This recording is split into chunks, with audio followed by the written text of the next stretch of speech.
Hi listener, in case you missed the news, we had to postpone our February episode, so we'll be discussing the Ain't More Pork archives and Discworld Almanac next month. This is also a heads up that this episode comes with a content warning. Like the speech, it contains discussion of death, fatal illness, assisted dying, and suicide. If those aren't topics you want to engage in right now, maybe give this one a miss. I enjoyed your gentle debate over whether that was a debate. Thank you. Who won this? Who won? Myth won. Myth won. It was Myth.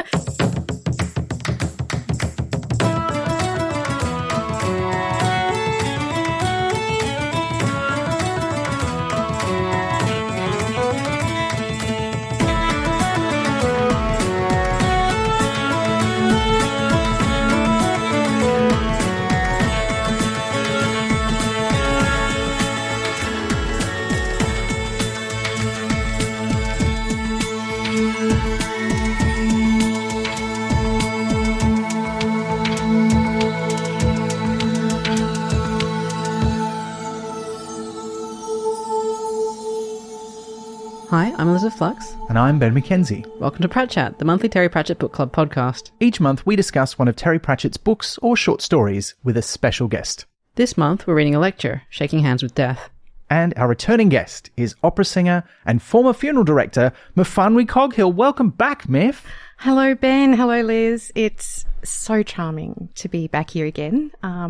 It's hard to believe how long it's been. We were trying to do the maths on that earlier, and my brain will not compute anything more than 5 years. So it's been approximately 5 years. Sure. At least, I suspect. It's actually 2025 now, which is terrifying. No, it's not. It's not 2025. Pretty sure it's 2007. But look, obviously a lot of things have happened in the world and to you and in your life since we last saw you. But perhaps most pertinently to this episode, since we last saw you, you became a funeral director. I did. It was, yeah. And at either the worst time, at maybe the most needed time to be a funeral director is when you started? Well, I certainly needed a job, which is how a lot of, career or vocation, avocation. I want to be clear about this. You can have a vocation without loving it, but an avocation is the thing that you do for love.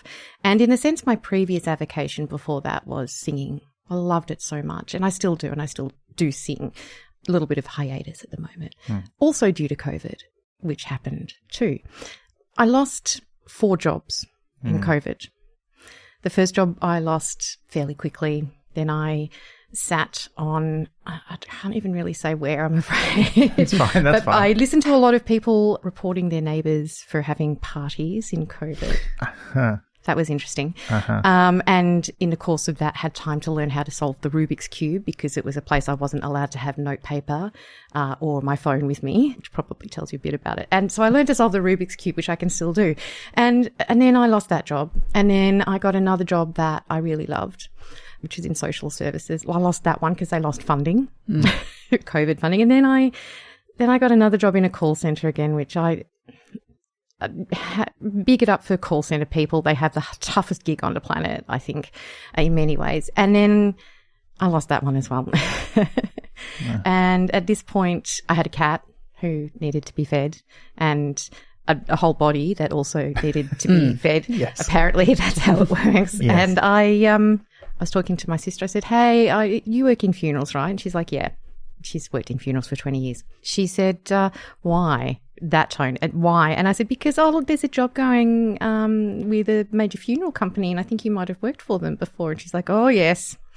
Come over. We're having dinner. I'm going to cook dinner and we're going to have a big chat.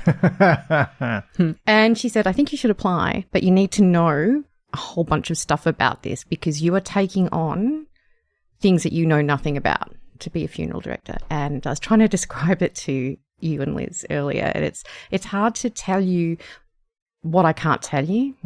Yeah. But the job is not what you think it is, to be honest. And it turns out that I'm extraordinarily good at filling out paperwork properly, correctly the first time. Yeah. Extraordinarily good at that. And at helping people plan events. And a funeral is a wedding in a week. Yeah, wow. Like it's that level of complexity almost and you've got a week to do it, maybe 10 days. People want to get this done. But look, there's a lot of stuff about funerals I could tell you, but I think we'd be here till...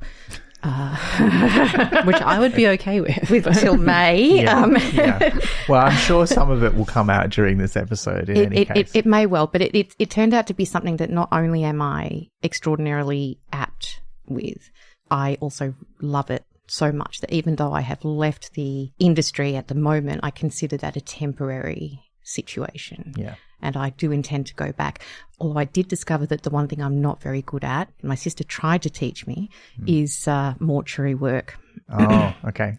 Yeah, I'm interested and I want to learn it, but my brain wants to faint with certain things that I'm not going to tell you about. And but arranging and conducting, yes, I love it. It was wonderful. I think the whole industry is incredible. And that was, how I became a funeral director. Yeah, wow.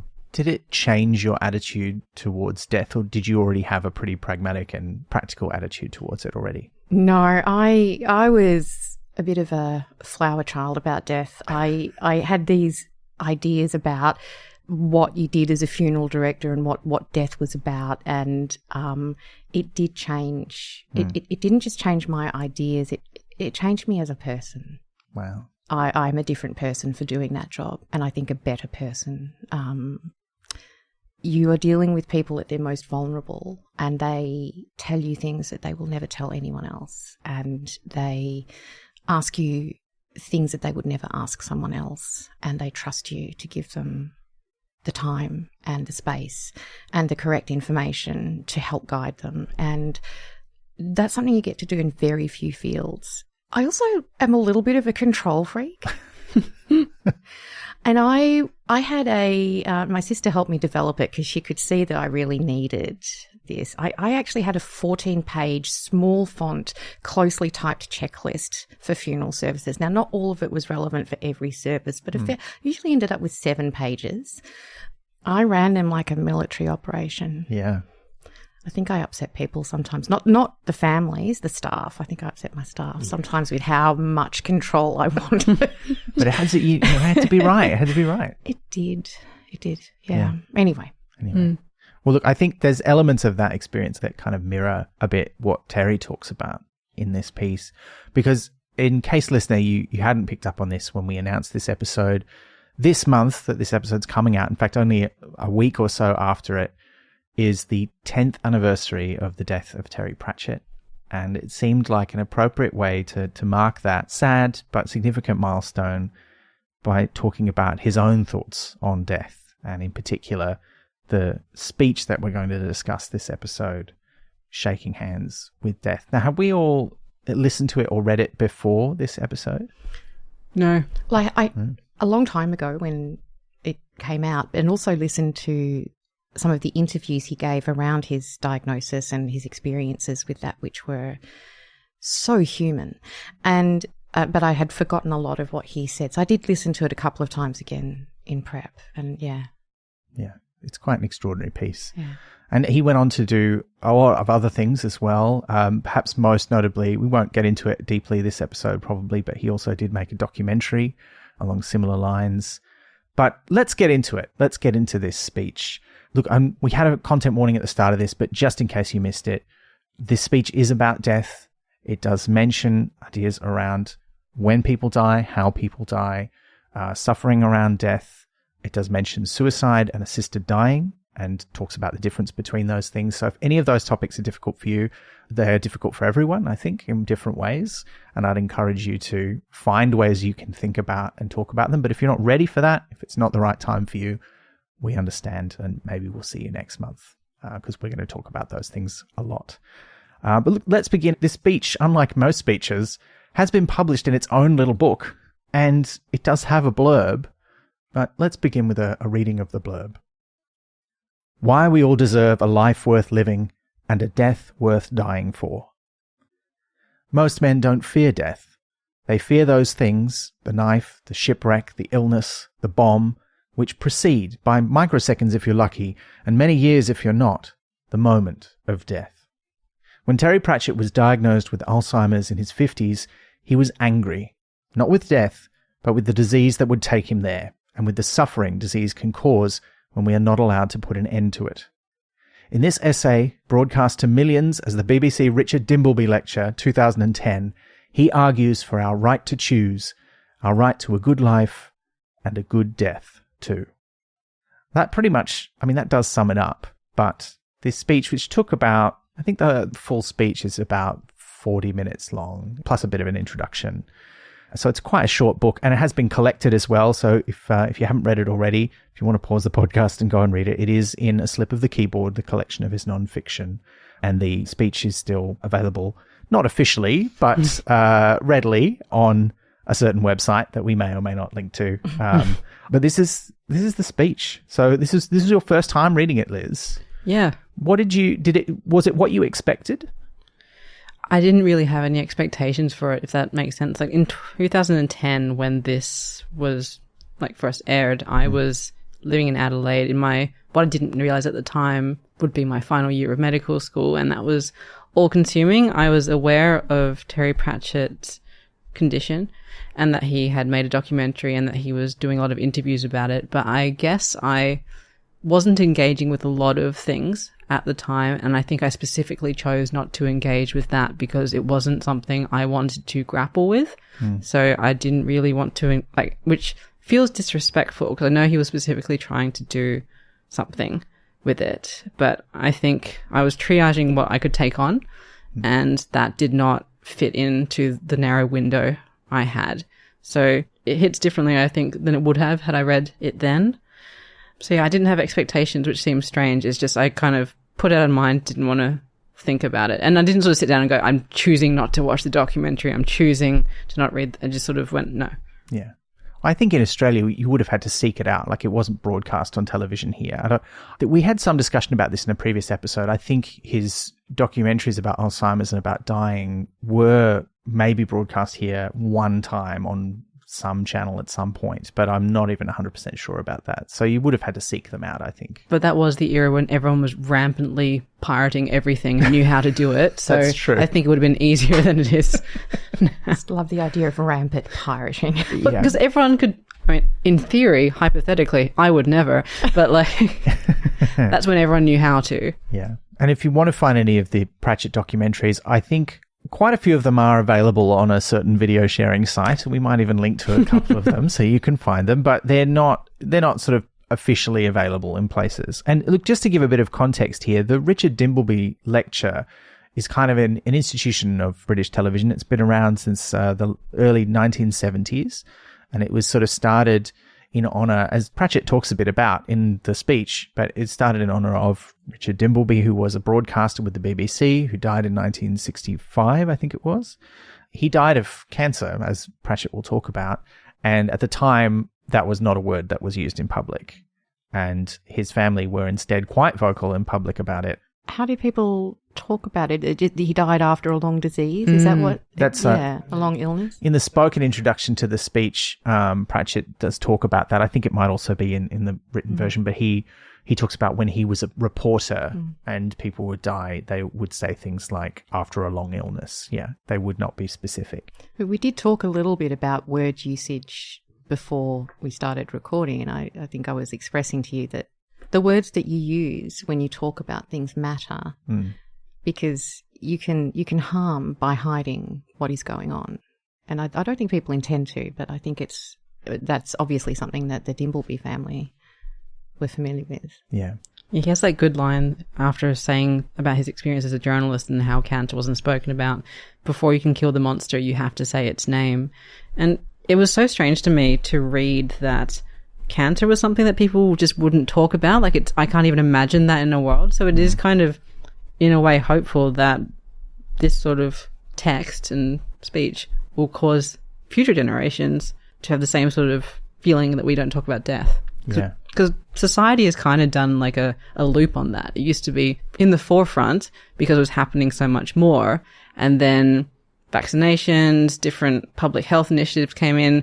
Death is now much more in the shadows and we stopped talking about it. So I'm reminded a little bit of Futurama where Fry tries to find a telephone booth and it turns out there's suicide booths on every corner that have a queue. Yeah. which is full on, but also something that Pratchett himself parodies or makes a joke about in this speech, which I think might have been, I have to check if that was after that Futurama episode, but I think both of them are referencing some famous bit of sci-fi. Which is, intense. That was the first episode of Futurama. Yeah, that's right, because it's after he wakes up. Yeah, they pulled no punches with that show in the early days. That dog episode is illegal. Yes. I cry every time. I skip every time. Now, the Dimbleby lecture's still going, by the way, I'll say, and it's still up until the last one, which was in 2023. There's been a few years they've missed them, and there wasn't one last year, but hopefully there's one this year. And the most recent one was given by the actor David Harwood. And it was about a German warship that ended up in England, like during World War I. I sort of looked briefly at what the subject was, and I'm like, what is that about? Like, I'm going to have to find that speech and watch it. Otherwise, I'll have no idea. I'll let David Harwood tell me about it. Just like a national pastime to have amazing lecture series from the UK, just to point this out in passing, because there's one that I listen to every year, which is the Wreath lecture series that the BBC does. And they always do the most interesting topics, even if you don't agree with the lecturer. But the most recent one was done by a forensic psychiatrist who works in the psychiatric prison, the big one in the UK. And she was just talking about the nature of evil and violence. And I'm like, I'm transfixed by this series of Fall. I'm like, I'm downloading this as soon as it's available. So the UK have just this mainline trunk of amazing lecture series that we just don't hear about. Well, I think we do have lectures like that here. Like some of the universities in particular will have one each year, but they're not televised anywhere, or at least not with any kind of fanfare. They're probably, on the ABC at 2:00 in the afternoon on a Sunday or something, when no one's watching. But they're there, they exist. And probably some of them are on podcasts, actually, come to think of it. Yeah. Probably. But there were podcasts in 2010, but this was not part of a podcast. It was televised. It wasn't televised live, but it was recorded live and then broadcast a little bit afterwards in February 2010. And if you haven't watched this speech, you don't need to have watched it to understand this. You can just read it. But some important context is that Terry at the time, his Alzheimer's had advanced to the point where he did find it difficult to read for any length of time. So he gave an introduction to the speech, but the idea was always that there would be, in his words, a stunt Pratchett who would take over. And originally that was going to be Rob Wilkins, who had done something similar at the Opera House during one of his last tours of Australia. But Tony Robinson rocked up, and this is all described in the introduction that Rob Wilkins wrote to the standalone published version. But Tony Robinson was coming because he was an ambassador for the Alzheimer's Society because of his own personal experiences with his mother and other people. He'd made a documentary as well, so he was deeply interested. So he came early to sort of say hello, and then the producers said, why don't you have a go? Just give Rob a few pointers.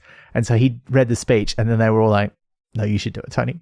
So he reads the bulk of the speech, and he does a great job. I think it's very good. I'd just like to say, excuse me, please, where can I sign up to the Tony Robinson delivering my own speeches and dear God, having my conversations for you, because it was amazing. It's pretty good. I feel like I've been listening to him tell stories since I was about 5. I know. Like if this was a TV series, we'd cut away and then cut back, and it would be Tony Robinson doing the rest. I would be completely happy with that. I'm so happy. That would be amazing. Across the whole episode, he slowly becomes each of us. That would be incredible. Before we get into the speech itself, the last bit of context I'll give, and we'll kind of revisit this, is that it was collected for A Slip of the Keyboard in 2014, along with most of Pratchett's other non-fiction writing, or certainly the bits that he wanted to share. Not everything he'd ever written non-fiction. He did work for a newspaper when he was younger, several newspapers, in fact. But then it was published also as a standalone little book in 2015. But let's get into the speech. And the introduction is pretty great. In the televised version, he's introduced by David Dimbleby, the son of Richard Dimbleby. It's quite a funny introduction. He gives the serious context, then he makes a few nice jokes about how great Terry Pratchett is, highlighting that when the BBC did their poll of the most popular books, only 2 authors had 5 books in the top 100 list. And the other one was Charles Dickens. So that's pretty good. But, he did write like 60 books. So his odds were better than most, perhaps. And then Pratchett does this thing and gives a little introduction where he starts off talking about the reason that he wanted to give the speech, which, as we kind of already alluded to, was partly that idea of you have to name something to conquer it, and also the inspiration of the Dimbleby family in talking about their father's cancer and how he felt quite similar about Alzheimer's. Which, and look, you know, if you watch it, it's definitely by the stage where Pratchett is noticeably affected when speaking in public by his illness. And it is, you know, he very much comes at it as like this is a disease that can be fought and can be won against. And I don't think he ever sort of embraced it. And I think he found it really difficult to admit that he needed help from other people and to use those accommodations, like having somebody else come and speak for him. And I think that's what, for me, not more than any kind of maybe stumbling that he might do or losing his place or forgetting things, it's that he clearly doesn't want to be dealing with that. Like he's not comfortable with that. He hasn't accepted it, I think. It seemed as if he felt that in some sense that it may cause a diminishment of his achievements, which are substantial. But I think the other part was that he didn't want, for his own inability to read every word that he wrote. He was acutely conscious of the fact that words mean things, and he would choose his words with tremendous care in his writing. And he's done that in the speech as well. And I get a sense that he very much wanted to make sure that every precious word was said, and he didn't feel that he was able to be the person to do that. I'm reading between the lines a little bit, I guess. I don't want to attribute something that I'm not 100% sure, but I think there could be a sense in which that's correct. But by the same token, and sometimes you should read the comments,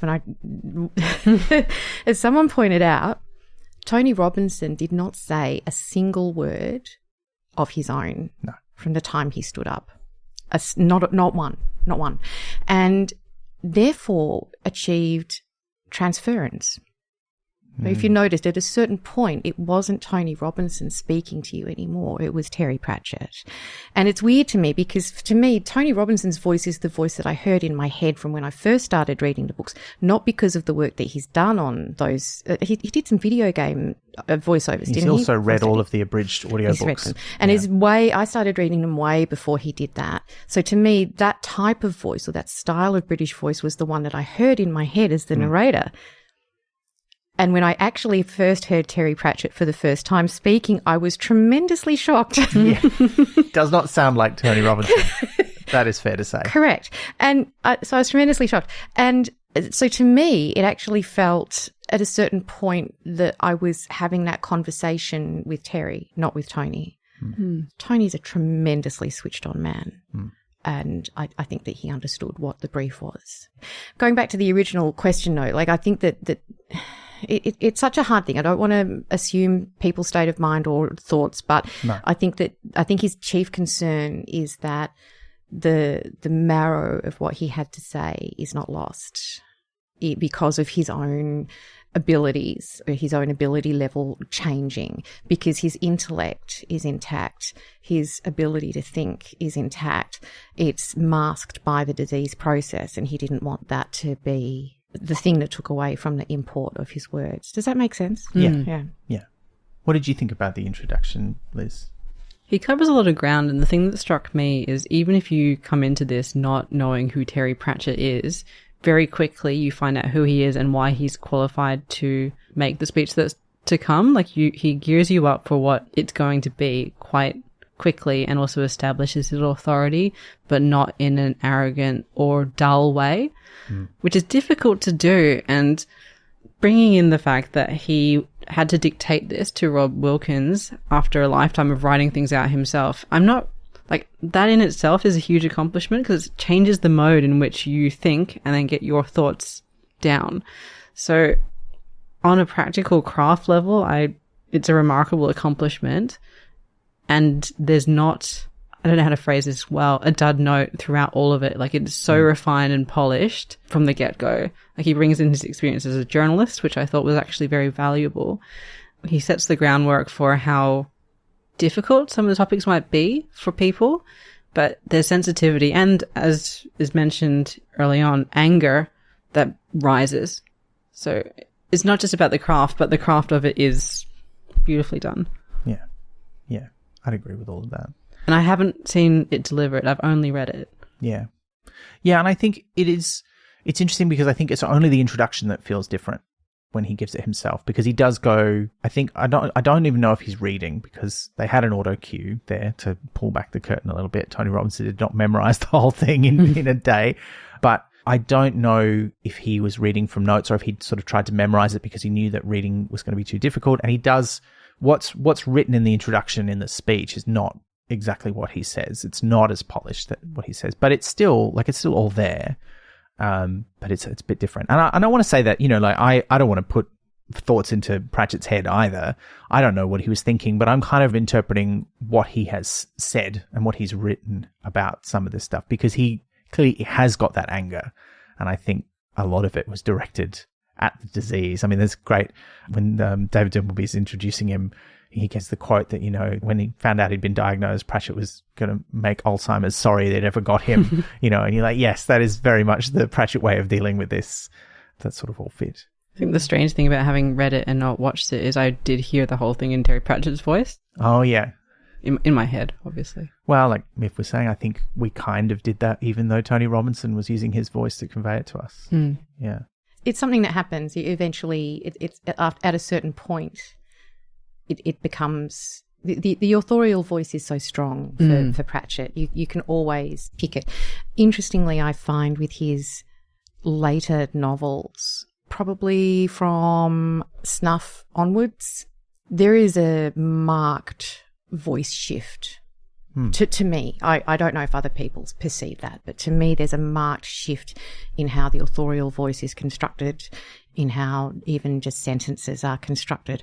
And I suspect that could be because he talks about using a voice-to-text program in the speech as well. And I suspect it's partly that process, which is interesting because the way that you physically write something or put something together alters how you do it. And people don't seem to understand that very much. Not that you need to generally. Like if you're doing an email though, I see a lot of emails from the public in my current job. I'm not going to say where I work, but I work for a government department that gets a lot of emails from the public. Sure. And there's a difference. You can usually pick when someone has written it on their phone or their tablet versus when they write it at a laptop or a PC. Sometimes it's very obvious because it says sent from my iPhone. Yeah. You can pick that in a flash. But there's differences in how people do it when they're trying to type on this awkward keyboard. And I can see differences I was typing my notes to you on this tablet and it is the worst. Like I hate typing on tablets. And I can tell that there's differences in what I said compared with what I wanted to say because I was so frustrated with the process of type. So what I'm saying is that the medium shapes the message. It's like a vessel and water. Oh, yeah. Absolutely. And you can use that to your advantage. I mean, we use it in creative writing teaching all the time where, I will have my students, and I've done this with primary school students, I've done this with tertiary students, I will specifically have them do exercises with pencil and paper, even when they're used to writing on a laptop or even a phone, because I want them to shift the way they think about the task that they're doing. Yeah. And it does have an effect. And I think, look, a lot of people have talked about the effect on Pratchett's writing, and we've only got those last 3 novels to go now, actually. So we haven't read them for the podcast yet. And I haven't read the last 2, but I have read Snuff, and I have to admit I didn't remember it feeling significantly different from the other books. So I'll be interested to see what I think when I reread it. I know from having read the biography that there was a lot going on behind the scenes for those last 2 books, where particularly the last one, it seems like it's quite miraculous that it came together, and particularly that it came together as well as it did. And seems to be a feeling even from Rob Wilkins and Pratchett himself that Raising Steam did not come together the way that they would have ideally wanted. I feel that. We'll find out when we read it. We don't want to preface an episode about that. I did not enjoy them, although I want to confess to a dark secret right now, which is you heard it here first. Not that anyone cares about my dark secrets, but I have a problem with ending things. And it means that I won't watch the last episode of a beloved TV series. I'll find out what happens, but I won't watch it. Right. I won't read the last book, and I have not finished reading The Shepherd's Crown. I have tried several times. Well, it may comfort you to know that you are in a huge company of people who have not done that. This is a very well-known phenomenon. There are a lot of Pratchett fans who cannot bring themselves to read that book because then they feel like it's over. Yes. I think the sentiment certainly that has come from Rob Wilkins is, please do read it. Terry wanted you to, but I also recognise that everyone's got to come to that in their own time. Exactly, but mine's a bit broader though. Like I won't listen to the final album of a band that I love. I won't, although possibly understandably have not watched the last season of Game of Thrones. I think that's justified though from what I understand. Oh, it's not good. Yeah, I agree with how the story wrapped up, but I don't agree with the pace at which they did it. Yes, that's what I've been told. Pacing is a big issue. I struggled with watching the last episodes of, say, some of the Marvel TV shows if I really enjoyed them, like Loki. I left that on. I'm not watching that for ages. I really enjoyed the show. And I'm like, once I watched the last one, that's it. It's done. Look, I'm just going to say this. It feels extraordinary to me. Like, not that this is a thing that someone would have. Like, you're not alone in that either, in applying that more broadly. But that you would have that problem with your fiction and art, but then you also work as a funeral director, which is all about endings. Yes. The irony is not lost on me. I would like to add, my dark secret from when I was a kid is like the opposite of yours, is whenever I started a book, I'd immediately flick to the end and read the last page and then start the book. I can understand that from the point of view of being a neurodivergent person, and you need some certainty about where things are going. But I can't do that. I've stopped. I couldn't do it now. But as a kid, that was like the normal thing I did. Yeah. But yeah, I mean, everyone's got habits. I once asked on what was then Twitter, when do you stop reading at night? If you're reading in bed, do you read to the end of the sentence, to the end of the paragraph, or to the end of the chapter, or do you just stop where you are? And most people said they read to the end of the chapter. I read mid-sentence. I read until the book falls out of my hand onto the floor because I fell asleep. Yeah. No, it's like that movie where they're like, how do you always beat me at this game? It's like, you don't save anything for the swim back. That's why you stop mid-sentence. Yeah, okay. You read as much as you possibly can. But I apologise. I've brought my chaos demon ways into this podcast. No, that's fine. That's fine. But look, after that introduction, and this is the point at which, now it's not the sort of neat between sections part that you would expect from reading the speech where Tony Robinson takes over. He actually takes over on page 22 of the standalone book, where Pratchett starts talking about his youth and the inspiration for the character of Death. I wouldn't have guessed that, actually. Yeah, he kind of starts with, when I was a young boy, and then he talks about having seen a clip from The Seventh Seal, although he didn't know that's what it was, and there was the Grim Reaper, and that kind of image stayed with him and eventually helped inspire his version of Death. The other thing that I'll just say that from the introduction is that he doesn't just talk about coming out about his Alzheimer's as kind of a result of Richard Dimbleby's family talking about his cancer. He also talks about that once he started talking about that, he realized that the other taboo that people wouldn't talk about was death. And that he also realized he was going to talk about that. But then he kind of goes back to the start, and it's a really well written speech. It's so good. He goes back to, when I was a boy, this is when I first had my brush with what death was. I didn't really know what death was, and then I saw this guy in a cowl who was a skeleton playing chess, talking to a knight on the beach, and I didn't know what that was all about, but it stayed with me as a vision. And then he sort of segues from that and mentioning that, and that inspired this character that you all know and love in the audience. To talking about his own personal experiences of death, first with his grandfather, which was kind of a bit removed because mostly he knows it through his own dad's stories of his grandfather's death, where he tells the very funny story about supposedly how his grandfather died, which is great. Like, the whole thing was like, oh, he just cooked and eaten his own dinner and he felt a bit weird, so he got his neighbor to call an ambulance. And then as he was getting into the ambulance, he was complaining that he hadn't had his pudding yet, and then he just died on the way to the hospital, and that was that. But and he sort of described that as a good death, but also probably an apocryphal one, because his dad had a real sense of humor where he didn't let the truth get in the way of a good story. Mm-hmm. But I think that made a real impression on him anyway. Well, I think the whole concept, you can see through the way that death interacts with humans, or people generally, creatures, you can kind of chart the progress of Terry's own thoughts about death and dying. There's a shift over time between death as this implacable force to a death that, through observing people and what they do, realizes that there's meaning in that for them, that in the Discworld continues for them. And so often they sort of, you see the little scene says, well, what happened? The person who dies, well, what happens now? And he said, that's up to you.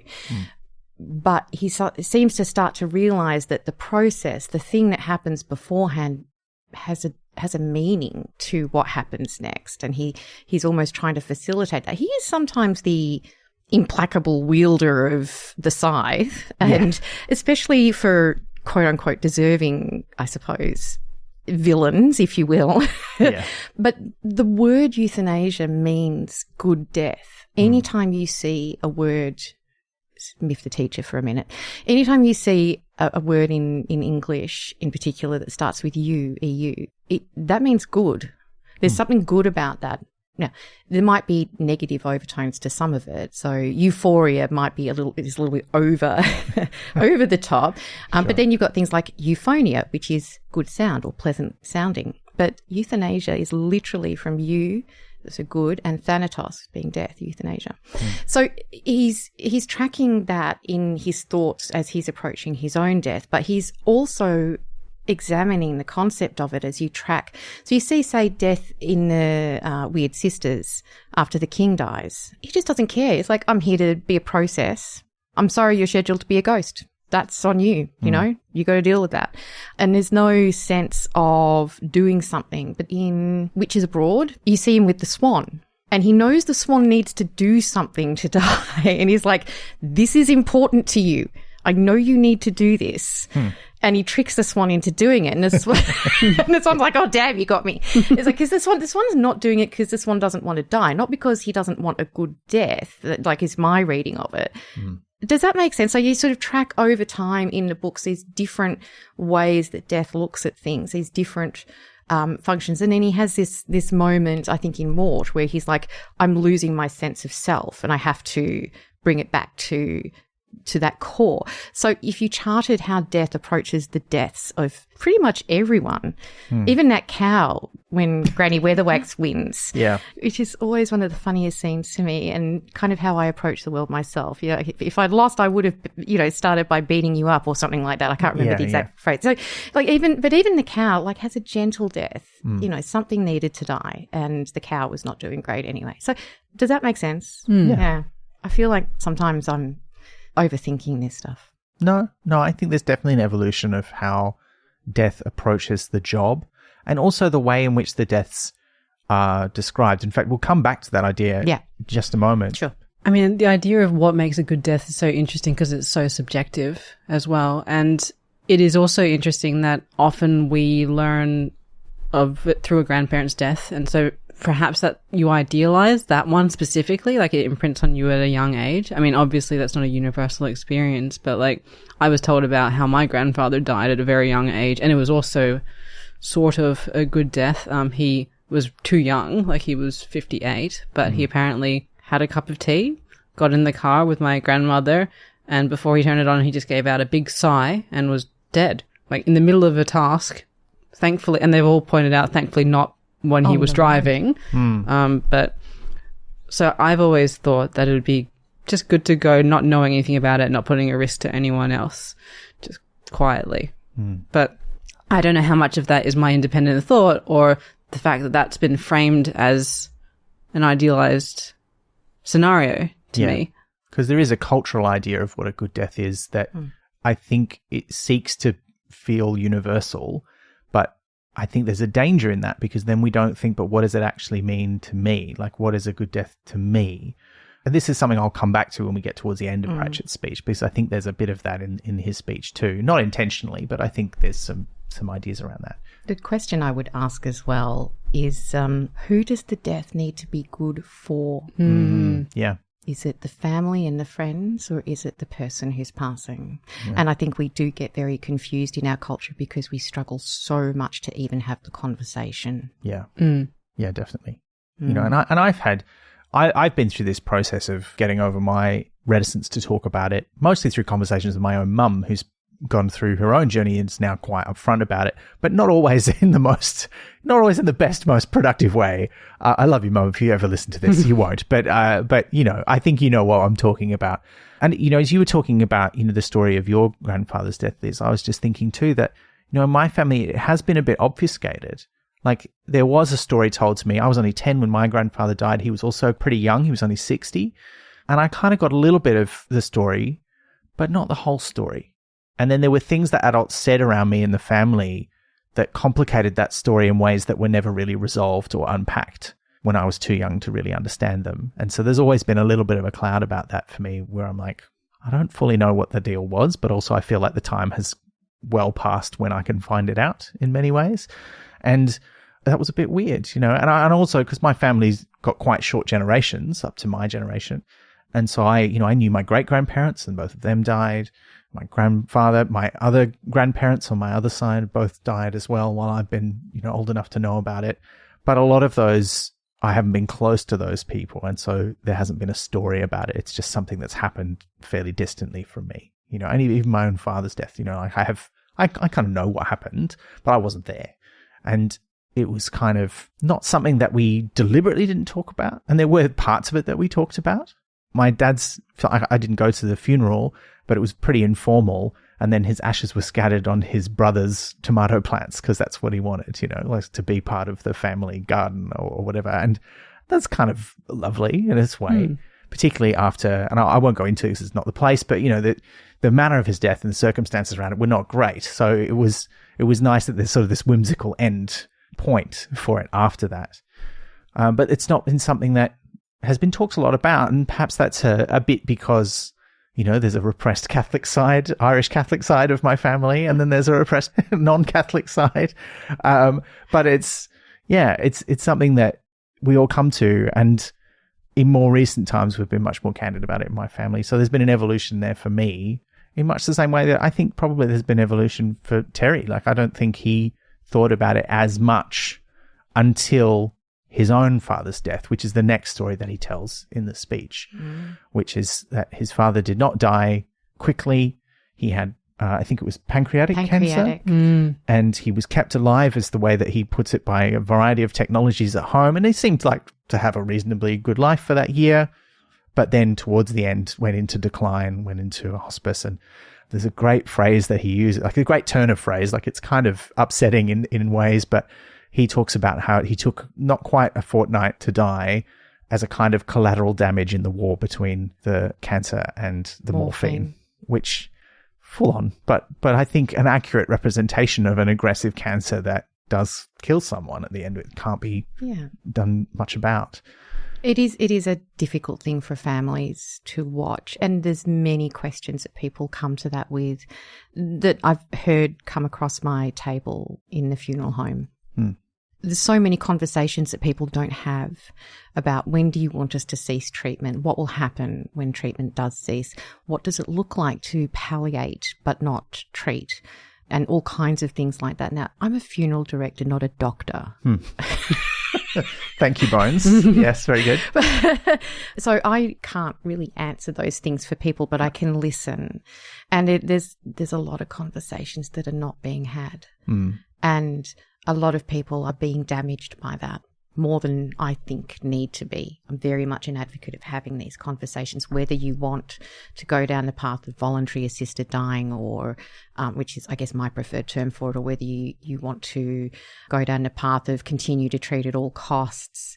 And where I work at the moment, we have a tremendous amount to do with aged care, and we talk to people who...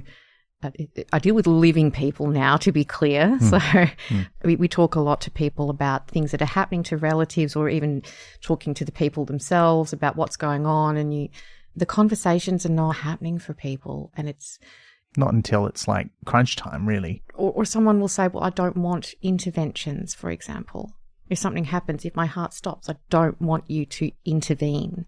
at that point I've died, I'm about to die, don't intervene. But the family has tremendous difficulty dealing with that. And so they'll come in and say, no, you have to continue to treat. And if there's no advanced care directive or not for resuscitation agreement in place, the family can request that. So there's a lot of very traumatic conversations that happen as a result of that, not the gentle conversations that could happen if people talked about it beforehand. Yeah, absolutely. I guess it shouldn't come as a surprise to me, but I had assumed that there was a taboo around death in society, but I had, I guess, somewhat naively thought that within families people did talk about it, because my family, I don't think, had any sort of qualms at all. Like, I've never felt that there's anything about the topic of death that I couldn't bring up. Like, there would not be an uncomfortable silence. I'd always have my questions answered. My parents were very candid about it, and everyone, I think, assumes their experience is the normal experience. So it is, while logical, based on how society views it, it comes as quite a surprise to me that even within families it is such a put to one side topic, because that's not been my experience. Even in my own family, you would think with two daughters who have been or are currently still funeral directors, my parents have made very explicit and clear plans for their funerals. They've told my sister. Right. So it's really interesting to me that even in that context, they haven't been explicit with everyone. They're like, we're only telling this person. Now, I don't know why. Maybe they just don't want to open up the field for discussion. There could be a large number of reasons. I operate on the principle that people come to conversations when they're ready. But you can't, even if I did manage to force people to talk about it, it would not be the kind of conversation that I think we should have. No, and I think sometimes when people do talk about it, they talk about it in very, like, they don't know enough about it and they haven't sought enough information to be able to have an informed discussion either. Because one of the things that Pratchett says is his own father said to him, you know, if I'm in a bed and I'm being kept alive by like tubes and machines, then switch me off, is kind of the phrasing that he says his father used. And, you know, he talks later in the speech about how that's a sentiment everyone can understand and kind of say, oh, yeah, of course. Like, if that's what someone wants, of course. But then they feel weirder about other kinds of assisted dying. But that is a pretty cliched understanding of what that would be like.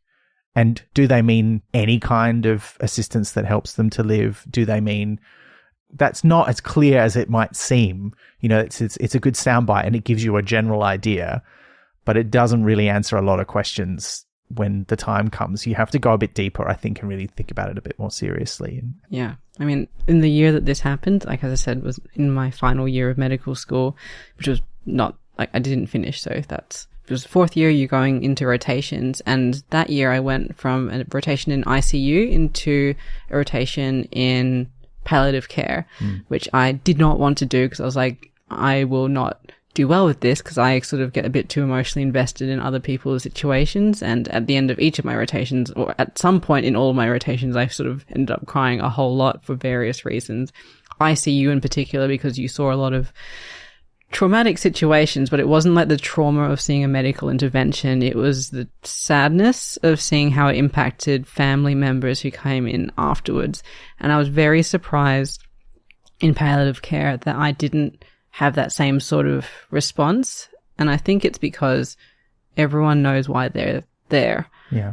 That part sort of past. It's still sad. But having gone from a rotation where you were used to seeing people hooked up to machines, having every intervention possible, to one where it was focused on what the individual wants for the final days, weeks of their life, it was a contrast I hadn't really thought about, because it's not what you think about when you think about medicine. To not have medicine, really, to focus purely on quality of life, if that's the right way to phrase it, because the rotation I did was mostly focused on a place, like a hospice, but there was also home visits. So you saw a broad spectrum of illness and how people were responding to it and how they were choosing to manage it. And I found that was probably one of the most worthwhile times in my university career. Yeah. Yeah. That's very amazing. Different experience to regular medicine, for sure. It is interesting though. I personally, being close to someone in palliation, and she had developed a delusion that the doctors were trying to kill her. It was very difficult for everyone involved. I can only imagine how hard it was for the doctors and nurses involved as well. So I don't think people always agree that they're there for a particular reason. No, absolutely. Yeah. And I think I was fortunate in the brief time that I was there as well. But it was just very interesting. It was confronting in some ways, but not in the same way that other elements of medicine are. So, Yeah. I'd also like to suggest that, given what you've just described as well about your history with doing your rotations, maybe don't watch The Pit, the new medical show. They're very frank about the journey of young doctors. I'm now definitely going to watch it. So thank you. It'll be quite cathartic, perhaps. Don't think about pink elephants. Why would you do this to me? I'm sorry. No. I'm sorry. But That's all right. And so just like while I don't like to harp on about a career that I did not follow. One really good thing that they did was when we first started, like in our first few weeks, they did specific classes about death so that anyone who felt uncomfortable or unfamiliar had an opportunity to discuss it before you see anything with your own eyes. And obviously everyone came from different life experience. Some people had a lot of experience with death, some people had none, but it was interesting to me to go through that because like there's some practical classes where you are working with cadavers and they ease you into that, but you're in your first few weeks, you're there doing that. So for me, it was a strange experience going from a family that's very frank about death, so I had no qualms about it, to seeing a lot of the practical side of it and to seeing a lot of other people's trauma surrounding death before I had any of my own experience with losing close person to me. So it's a strange way around to experience that, I think. Yeah. When I joined the funeral home, when I went into funerals, they had no idea if I could cope with seeing deceased people. I had no idea. I didn't know either because the only deceased people I'd seen prior to that were my own family members. And I guess I had a reason to want to see them. So my boss was super kind about this and he's like, okay, we are not going to launch you straight into this. I did not see a deceased person for the first week that I worked there. And he said, we're going to choose the most appropriate deceased person for you to meet and we're going to take you in to meet them. And and this is, I want to stress the reverence that we have in the funeral industry for the deceased is, and I later learned to do family dressing. So I would assist people with dressing their loved one. And I'd like to say, if you can do it at all, this is like the last precious thing that can be done for your loved one. If you are capable of doing it and you feel able to, please do it. Don't avoid it. The funeral directors will help you. I used to help people all the time because my sister taught me, I'm not good in the mortuary, but she could teach me how to do the dressing once people are prepared. Once they're ready, yeah. But going back to the first deceased person I met, and so he chose a gentleman that he thought was not going to freak me out in any way if I was going to freak out. And it's like, okay, you come with me. We're going to go meet Mr. Smith, whoever, I can't remember the name now, to be honest. And so we had the viewing room set up for the family. And before the family came in, he said, I'm going to get you to talk to them as well. But if you're going to do a viewing, you need to have seen a deceased person. That's just part of this job. So we need to just make sure that you can do that. So I'll be, and he was kind of hovering. Yeah. He's done this before. He's like, someone has fainted, someone has run out of the room. People know it has happened. Yeah. It has happened, and people, that's been their last day. Yeah, of course. But I was completely fine with it. And look, I have my own squeamishness about certain things and hang-ups, but the things that I was asked to do that I could do, every time I did a dressing with a family, I felt like any of the steps that I was doing for that person, any part of the clothing that I was doing that the family wasn't, I was robbing them of something to do that. That was how I felt about it. They didn't. No. Like if they would say to me, oh no, could you please do the socks? We just don't know how to do the socks. If you think about it, it is quite a tricky thing. And I'm like, absolutely, that's fine. I would never let them know how I felt, but it was like the people who did that came away with such a sense of peace. Yeah. About it. They've seen them off. It's interesting to me that, talking about this, that I've been to a lot of funerals in my life. I've known a lot of people who have died, and I have never once seen a dead body in my life. None of them have ever had an open casket. There's never been a viewing, or if there was, it was for only very close family, and I wasn't part of that. And I think that's part of the culture of the backgrounds that I've grown up around, that's not part of how those funerals operate. And it is very culturally dependent. It's we knew in the company that I worked for, that we had certain branches where pretty much all you did was a chapel cremation service with a closed casket, and there would be no viewing. There's some cultures, though, where it's very much a part of what you do. So, for instance, families with a Taoist or Buddhist background will often have very specific things that they need to do for the deceased person. They need to make sure they're dressed a certain way. They need to make sure certain things are in the casket. It's always an open casket funeral. So fair warning, if you're going to one, that's what it is. But in, I guess you might say, the dominant cultural hegemony in Australia, which would be, I guess, your sort of white, middle-class suburban families, increasingly less so, but in that you would more commonly see them do a chapel cremation, or possibly, if they're Catholic, a church and burial. And the Italians will often go all out. They have massive services. I actually really enjoyed doing Italian services. It's like everything. You do everything. You do like a rosary, you do a viewing, you do the full church service.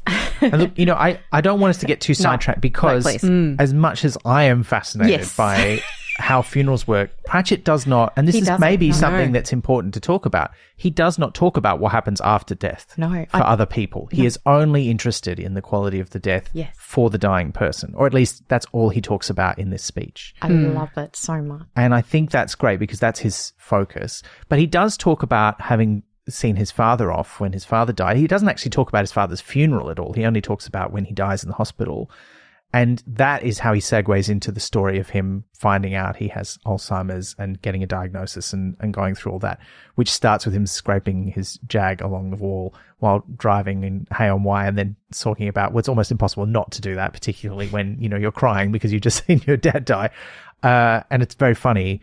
But then he goes on this journey about a very funny part about how baby boomers all know they're not going to die, so they make excuses for any weird things that are happening to them, and they don't go and see a doctor, which feels like not just a baby boomer thing. I think that's like toxic masculinity, but also me too. Generation X have inherited that, I feel, as well. Because he has that line, and I'm going to mess it up, but it's like, if it's happening to everyone, it's not happening to anyone. Yes. If they're all getting old, then nobody's getting old. Yes. It's just part of it. Yeah. He said, I've never been 59 before. How would might just be normal. And people don't talk about it. So this is like, I feel like, while he's specifically talking about Alzheimer's and death as these taboo topics, I think that the content of his speech reveals there's a much broader set of, and I don't know that they're taboos, and this might be I teach cultural studies now in me. We talk about the difference in social norms and how there are sort of these three recognized sort of categories of taboos, which are like universal rules that you do not break, or you're ostracized or get some sort of severe sanction from your society. Then there's mores, which are like, this is pretty serious, but there will be exclusions and exceptions.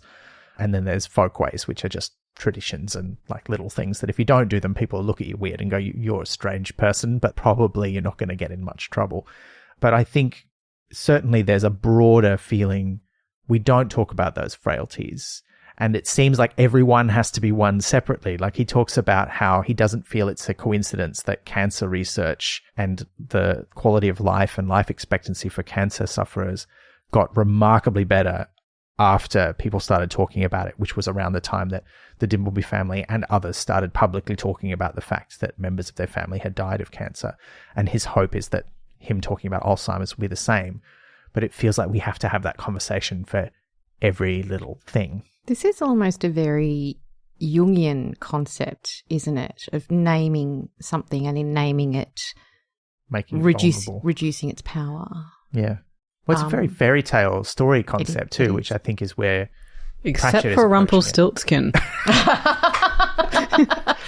Yeah, you can. He's not going to show up, is he? No. I thought the whole point was that you. But if you do say his name, that's not good for him. Yeah, that's it. So it's again, it's very Jungian. It's, yeah. If you say what's the thing that summons him? No, if you have need, I think. Okay. Yeah, he just turns up. He's like, I'm on board. You're thinking of Beetlejuice. Yes. Okay. They're much the same vibe. I'm now just contemplating if I say that word 2 more times just to annoy you, Ben. No, it's fine.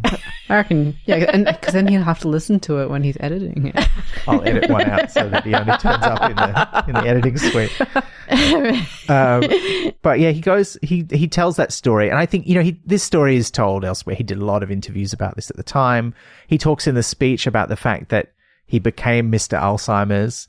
And then he makes a joke towards the start. He said, I'm already become known as Mr. Alzheimer's, but who knows what I'll be called tomorrow. They were a bit worried that, this might become his whole legacy. Of course it didn't, but it did become an important part of it.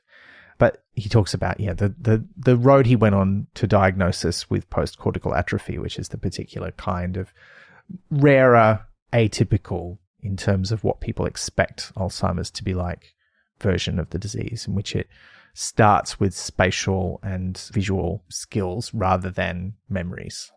So it's not so much that you forget where you put your keys, although by the time he's giving this speech, he is also a bit at that stage. It's that he describes, if he sits down and looks at a teacup, his eyes can see the teacup, but they don't pass the thing onto his brain. He's got to sort of remember that it's there.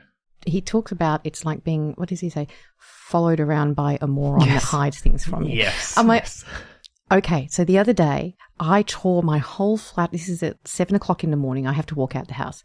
Tore my whole flat apart to find my keys that I knew I'd had moments before.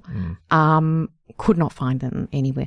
And I had packed them in my bag. And then I walked out to my car, and the side of my car is scraped up fairly recently, like in the last few years. And then I started feeling like I was having trouble typing on my keyboard. I'm like, do I need to go and talk to my doctor? And please don't remote diagnose yourself, people. No. But it is interesting that when you start to have the conversations, you can start to notice where there might be patterns that maybe like for me, there's no history in my family, but maybe it would be worth simply making a note of it somewhere. These things turned up around this time. Yeah. And that might be something relevant to future myth. So I think it's very good to open these conversations about these things. Tangentially, and I'm sorry to do a tangent, but there's that famous story from Reddit where a guy had posted thinking his landlord was gaslighting him, and because he kept finding notes around the place and things moved around, and then people correctly diagnosed in the comments that he was actually having a carbon monoxide leak. Oh, wow. And so he was basically like, Reddit saved my life, because he wouldn't have guessed that. He was just blacking out. He thought oh my God. Wow, that's full on. Wow. But look, I think talk about things is the point. Yeah. And I think that is important. And particularly with things like Alzheimer's where, it's tricky because at the moment there's not necessarily great amount you can do about it. Like there are some treatments and you can certainly look after someone better if you know what their needs are. But it does run in my family. So my great-grandmother had quite severe Alzheimer's towards the end of her life. I have a very vivid memory of one of the last times that I visited her when I was I was probably about 9 or 10. She looked at me and then she looked at this photo of me a bit younger on the top of her TV. And she said, "You've got nice red hair like that boy in that picture on the TV." And, that's when, as a kid, I didn't fully understand the tragedy of that. But I could see that. And it got very distressing for my great-grandfather. They were still living together, and sometimes she wouldn't know who he was, and it was quite awful. They were my grandfather's parents. But my grandmother now also has fairly advanced Alzheimer's. She's not doing so badly in terms of being distressed, but she's very different to the person that she was. And she's been through a lot of the stages that you recognize. Like I remember the first time I had a conversation with her on the phone, and she swore. And I have never heard her swear in my entire life because she's a repressed Irish Catholic lady whose parents and aunts and uncles were all in the Catholic Church. Like they were all nuns and priests, and she never swore in her life that I knew about. Frontal lobe issues? I think there's a certain, like many people go through a stage where it's almost like regression, where earlier or older parts of their personality will kind of reassert themselves because those memories are more accessible, and it changes their personality. Not like fundamentally, but it can have some fairly visible or noticeable changes, and that was one. And so, and I've had that conversation with my mum, who's like, if I start to repeat myself, if I tell you things that I've already told you 2 or 3 times, like, just tell me. And I have told her a couple of times, and then she didn't seem to really want to know. But, also, she just does that all the time because we don't speak that often. so she doesn't always remember what we've talked about. And you just don't know. But having that in mind, and I think, is kind of something to think about. Well, at the end of the day, as humans, we are large pattern recognition machines in a squishy form. So if you can establish a clear pattern of the kinds of things that people should be aware of, I think it's very helpful for them. I would rather go to the doctor 10 times and be wrong about something than fail to go and it actually was that and we didn't pick it up in time to make any meaningful inroads on it or any meaningful halt to things. I had a doctor very early on in my life who used to say to me, well, you maybe don't need a head CT for these headaches you're getting, but if it does turn out that there's something obvious in your head causing it and we don't look for it, we're all going to look like fucking idiots. Yeah. Was the message. Sorry, I hate to, but that was the message, and I'm like, I take that on board. Yeah, let's do it. Yeah, that's fair. But it's also about access to medicine, which is something that Pratchett also talks about in the speech. And he has a very specific experience, which is that his Alzheimer's, not only is it a rarer kind, but he's very early onset. Like he's 59 when he's diagnosed, and it's clearly been a thing for him for at least a few years by that stage. So very early onset by most standards. I think most people wouldn't even look for it in a diagnosis until I think 65 or older, possibly even older than that at the time. I think these days people do recognize it a bit earlier than they used to.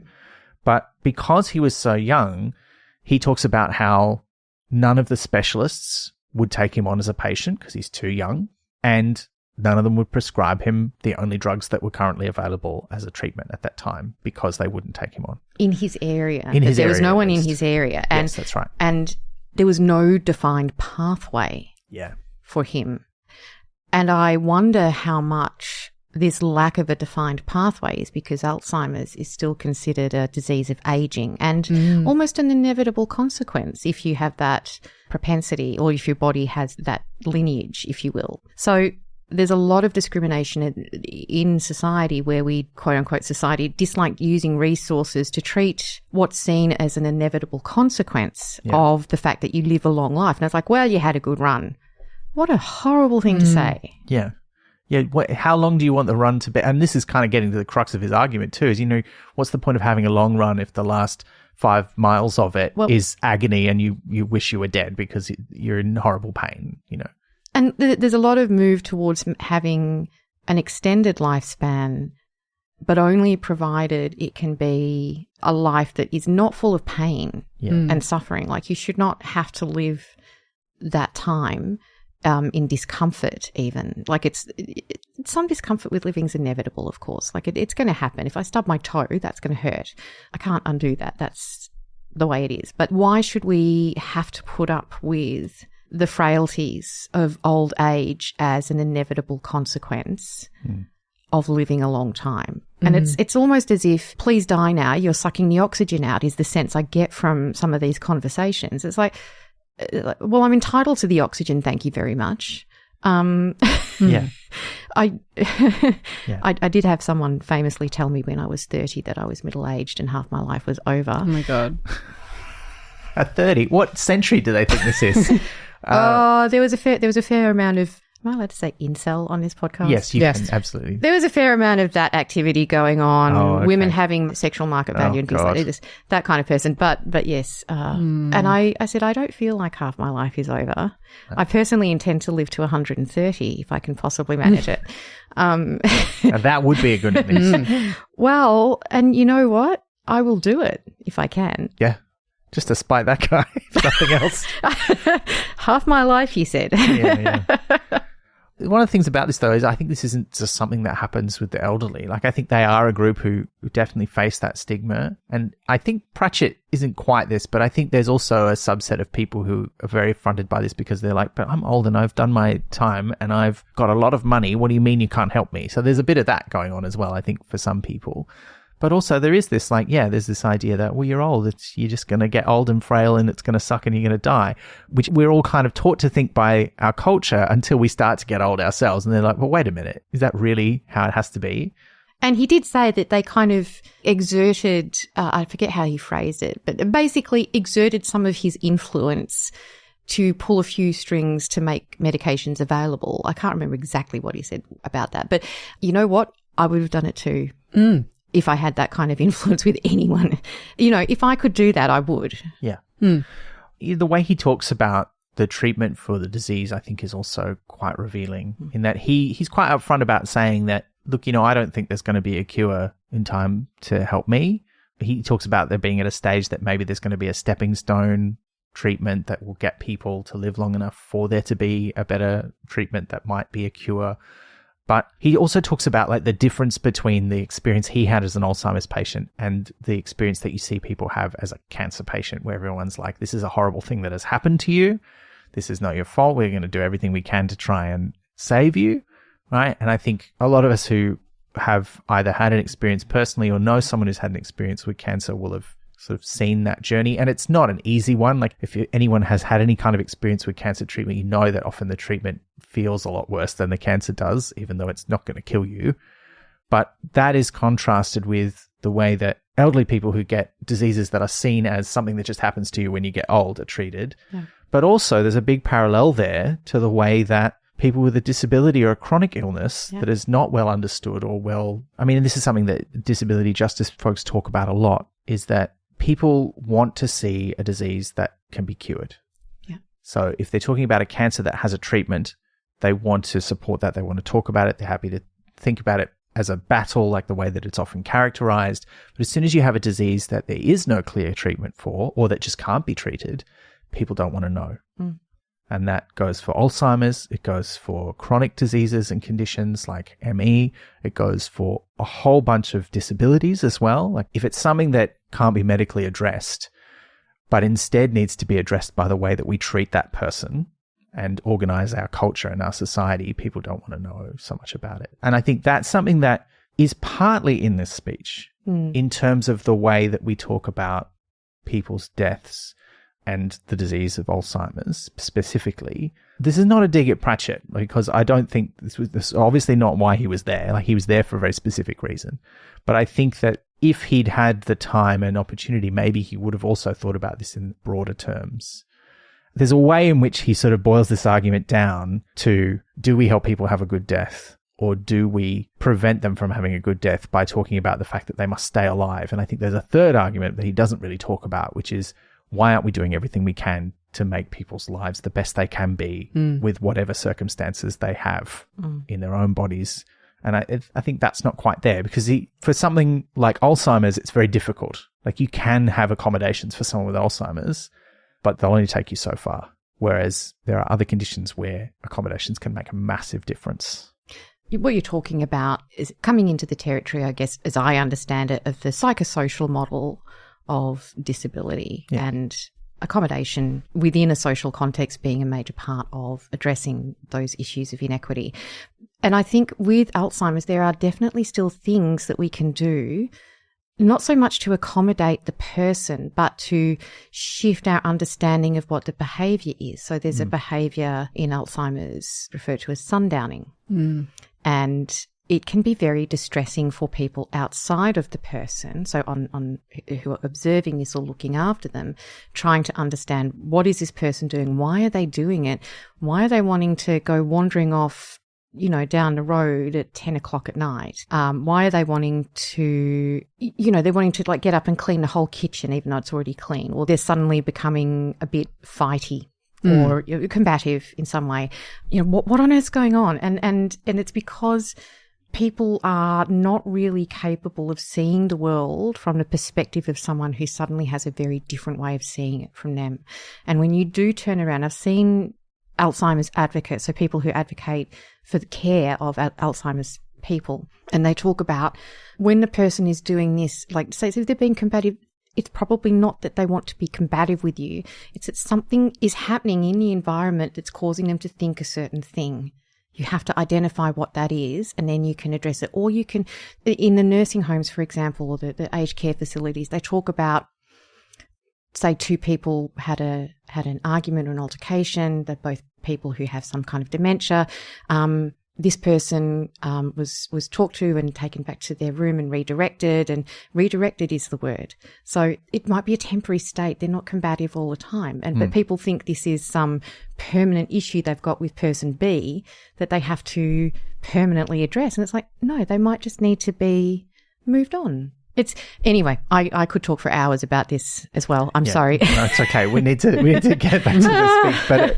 But I agree, and I also just want to say, I use the word accommodation there. Yeah. That's not always the right word. We're going to talk about the importance of words in just a moment.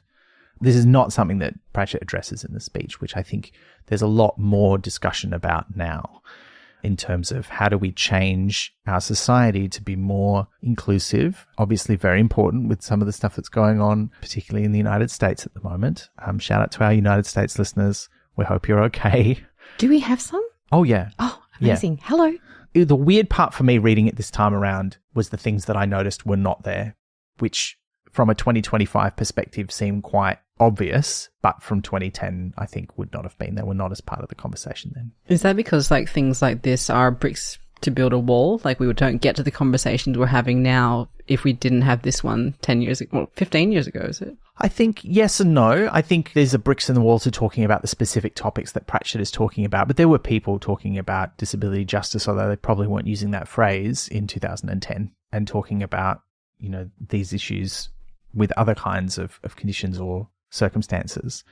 Yeah. But anyway, I don't need to hype about that. But no, I would agree. But I would simply say that you can only see the world in the context of the sea that you swim in. Yeah.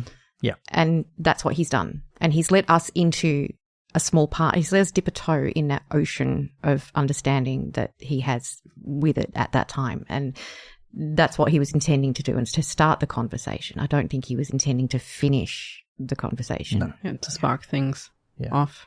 And he started a lot of conversations, because the next thing he talks about is going public about his Alzheimer's, and the number of conversations he has with people as a result, both professionals and just regular people who write to him about it or talk to him about it when they see him. And he talks about how they don't just talk about their experience with my grandmother or my father or, me or my brother or whoever. They also talk about death, because one of the things about Alzheimer's is it is a fatal disease. It does kill you eventually. And I think this is one of the reasons why people see it as part of old age, because often a lot of the people who have it, by the time it's sufficiently advanced to kill them, they're kind of the age where people are kind of expecting something is going to kill them. But it's not something. It's this disease in particular. And so it is a different circumstance. And particularly for someone like Pratchett, who has it quite early, it's much more pressing, perhaps, for him than for other people who are able to hand wave it as, that's something that I'll be old anyway. What does it matter? It will matter, but it's going to particularly matter to me because I'm only in my 60s. This is where also he talks about the importance of language and the difference between the phrases assisted suicide and assisted dying. And he really, I think he's pretty upfront about who uses which phrase. And he's not shy about drawing those lines and saying who's who. He talks about Dignity in Dying as the sort of lobby group for better assisted dying laws, but then also the Care Not Kill Alliance or something like that, I think which is right. They are an anti-euthanasia lobby group in the UK who are still going strong today. They are actively talking about the current assisted dying laws that are going through the British Parliament at present. Do they campaign for better quality of care as well as against euthanasia? They say they do. And I haven't looked too deeply into that, but that will be in the episode notes for us to judge. But yes, that is what they say, is that, but they do seem focused on better quality of palliative care. So I don't know. But I think also, there are laws proposed in 2015 in the UK, which I think is the reason why this little book version was published at that time. 5 years after the speech was televised. But yeah, he talks about that difference in language and is pretty clear about it. I feel like I understand where he's coming from, but I don't necessarily agree with the differences that he puts between assisted suicide, the points he's making about suicide. I don't necessarily agree with the way he gets there or his ultimate conclusion, but I don't think that detracts from his overall point or argument about assisted death. Yeah, I kind of agree with you. I think that it's very easy to draw a line in the sand and say these are two different things, but there is a lot of emotional and cultural baggage tied up in both of those phrases, not just from what already existed, but from what has been added to them by many years of debate over various laws that have been put forward in many different arenas. But yeah, I don't think it's as clear cut. But I can see why he needs to define it differently, and I can see why he doesn't agree with the term. I just don't fully agree with where he draws the line between the terms. Yeah. I guess listening to it, I felt that I did understand it, but it's a very thin semantic line in many ways, and it hinges on a lot of different things. And you could find that the shift in the definition could be very subtle but mean a great deal. One of the things that funeral directors deal with is, of course, people who've committed suicide. Actually, we talked about that, didn't we? Yeah, which is not how we would describe that terminology. now. No, I know. And it's so natural as a Gen X person born a long time ago now. This is like the phrase that I've grown up with. Yeah. And it is the phrase that Pratchett uses in all of the Discworld novels when talking about people who are going to get themselves killed in Ankh-Morpork. And it's a joke there.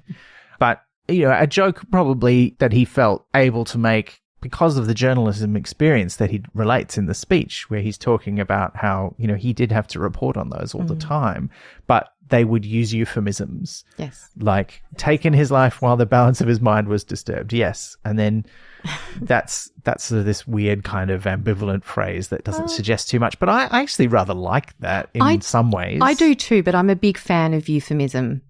There's that U word again. I was just thinking. Yeah. Euphemism. But I also think good language. It doesn't necessarily tell the accurate story when we're talking about suicide. Someone who does have a mental health disorder that regularly causes a disorder in the balance of my mind, or it disturbed the balance of my mind, I can attest that there can be situations where it does change how you think about the world, and that may not be an entirely inaccurate way of looking at it. Because I would say with my whole chest these days, if there is if I were to die, know that it was not willingly. Yeah. Yeah. Even at the end, the so-called end of my life, it's still not going to be willingly. I mean, I'll go because you have to eventually. That's not optional. Yeah, that's right. But with every fibre of my being, I am definitely keen to be here, and I would not willingly be otherwise. And that is a great state to be in that none of us should take for granted. Correct, because I have definitely been in a different state. Yeah. At times. Not very often, fortunately, but I'm grateful that I'm here, and I've had people step in to remind me that I wanted to be here. So balance of your mind being disturbed is not unfamiliar to me. No. So sometimes we need to not hide what we're talking about. Yeah. My sister and I, when we talked about funerals and talked about talking to families, we often would discuss this concept of being direct but being kind. Being direct with people does not mean being unkind to them. You need to honour where they are. But hiding behind language can actually be very hurtful and very unkind to people. So it means don't be brutal, but don't hide what's happening. Yeah. Yeah, and of course there are a lot of considerations, particularly when talking about suicide, of the effect that those conversations can have on other people who are listening and reading. And what was the phrase rather than commit, which I agree? Died by suicide is the general. It's in a lot of style guides for reporting and stuff. I think. And a friend who worked in social work had also suggested suicided for a written piece as a verb. Yeah. Well, it certainly gives the person their agency back. Yeah, doesn't it? And it's non-judgmental. That's the other thing I think about it, which, we don't ever want anyone to feel that is the only way out, but it doesn't necessarily help to stigmatize a person, because that also means they're less likely to seek help if they feel that way. But when we're talking about someone who has this is where the line starts to be drawn, is like, there are a lot of, I think, advocates start to have trouble with the line, and what Terry was trying to approach was, where is that fine silvery thread between a person who in in a state of mind that they usually find themselves would not do this, and then suddenly they're in a state of mind where they will. And a person who has a disease like his and trying to not let the waters around the legislation get muddied. Yeah. Yeah. I just think his ultimate point of having a case-by-case basis of outsiders sort of looking to try and maintain the safety of the person involved in their interest to sort of allay all the fears of the people on the other side of the debate. I think that's a really solid one, and perhaps didn't need the definition coming from him in this, because like the idea is that there isn't a line you can draw. That it should prevent. Yeah. Well, I think the line here is there's a couple of lines being drawn. There's the line between how you define these two terms that he's using, but there's also the line of, there's clearly the language change kind of says, well, it's not suicide if we all agree it's reasonable. And then it's like, but do we all agree when it's reasonable? And that's the entire debate around euthanasia laws and assisted dying laws, is when do we feel that it is acceptable as a society to allow someone to make that decision for themselves? There's this huge no man's land, and I'm holding my hands apart, listeners, as if you can see them, but there is this massive no man's land that people don't want to get into in this debate because they won't. And this is, I think, where opponents of voluntary assisted dying or assisted death get a toehold, because they're like, well, if you start allowing this, then you allow that. If you start allowing that, then you allow that. And before you know it, depressed teenagers can apply for voluntary assisted dying or assisted death. And it's like, no one's ever going to do that. Well, except, I mean, and this is where, again, disability justice is so important, because we have seen cases of very young people with chronic illnesses in some countries where assisted dying is legal, accessing those services. Yeah. And even under they wouldn't be able to do it in the UK. The laws that are being debated and brought in have very strict provisions. You must be suffering a fatal illness where you are expected to die within the next 6 months. That's the current legislation that's before the Parliament in the UK at the moment. But there are other places where it's not that restrictive. But also the argument is that the laws that exist in the UK or that have been proposed in the past don't go far enough for a lot of proponents. For example, a lot of them would not have applied to Terry Pratchett because they couldn't really predict his life expectancy, and he may well have wanted to end things well before it got that far. And on that note, the current legislation in the UK has an amendment being suggested where that time frame is extended to 12 months if you have a neurodegenerative disease that's going to affect your reasoning and clarity of thought, so that you have longer to make that decision.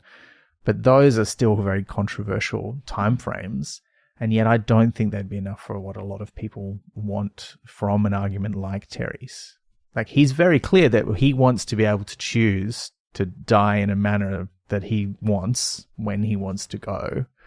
He's pretty careful to say, I think in this speech, he does not say when that would be. He just says, he wants it to be good. And he sort of describes this death where he's like listening to this particular, who's he listening to? I hadn't heard of them before. Thomas Tallis on his iPod, and he's got a whiskey, I think. Brandy. Oh, brandy. Thank you. And, so he's got this vision of what it would be like. But we also know that that's not what his death was like. No, which broke my heart, to be honest. But I don't know that it was bad.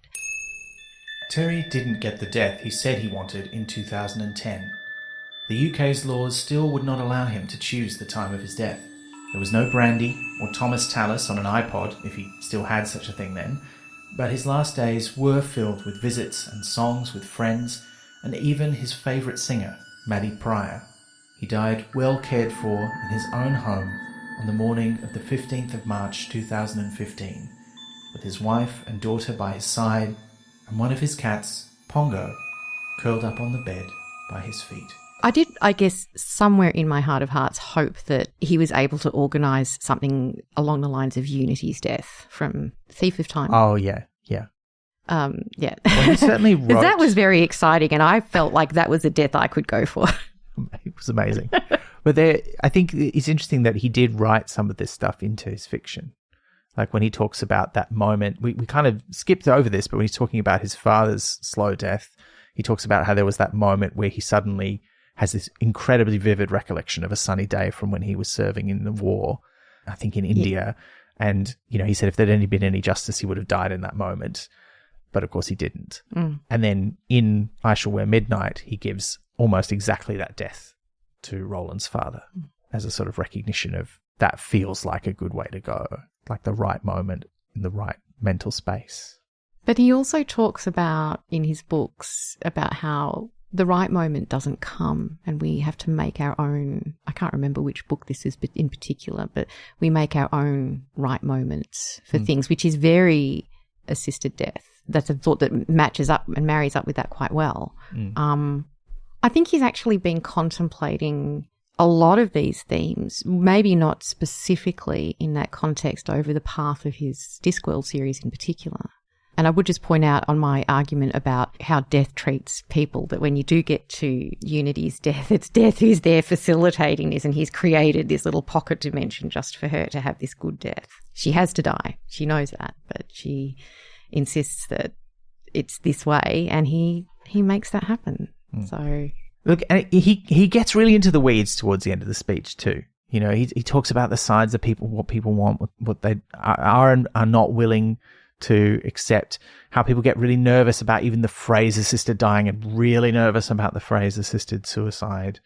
And again, it's, you know, that difference in the words and the connotations of both. And also that, you know, the current laws have not satisfied anybody. And then his own idea that there should be like a non-aggressive tribunal. There should be some experts on that. They should all be people over a certain age. And, you know, there should be a legal expert who's had a lot of work in like wills and divorce law, because they'll know if there's anyone being wheedled.